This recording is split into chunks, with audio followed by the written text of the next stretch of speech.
Next up, I've come to part 4 in this course. Now, part 4 is super cool. We're going to start doing 3-finger chords. Now, if we open our chord book, then we're going to see the next 3 chords that we have are D, A7, and G. We've already learned G, but the way I teach these chords is I teach them in groups of chords that sound good together. So I don't just give you a list of random chords. We learn the chords in little groups that they sound good. We call them keys, okay? So this is chords in the key of D, okay? So this D chord is pretty challenging because you use 3 fingers, the first, second, and third fingers. And you're gonna place them like this. First, these 2 over there. It's almost like the A and the E minor, but you split them up. So those 2 are gonna be on the 2nd fret like that. And then this ring finger is going to go on the 2nd string, 3rd fret.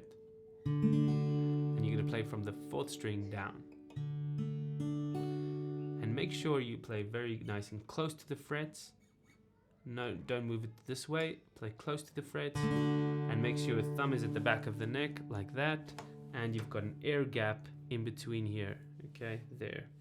You haven't got these fingers against the fretboard like that. Okay. So that's very important. So that's the D chord. You can play from the 5th string, but I would play from the 4th string because that's your root note, okay? So that's your D.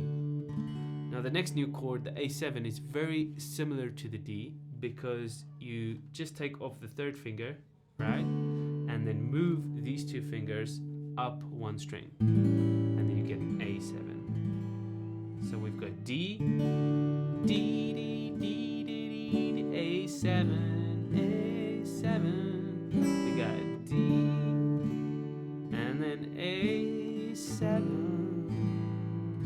and then we got D. These chords we're gonna play 4 songs with actually, and I'll walk you through them quickly. Okay, A7, and the other chord that works well with these 2 is obviously a G chord, not obviously. So you can try switching between those 3 chords. Very good idea to just like switch between them.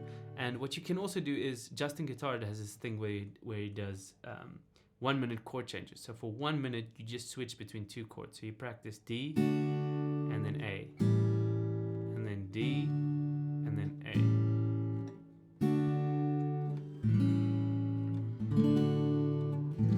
That for a long time. Okay, so just to get used, because the changing is going to be tough. That's going to be the hardest part of playing guitar. Okay, but if you played the riffs, then the chords will be easier. But if you skip the riffs, the kid songs, don't skip the kid songs. Okay,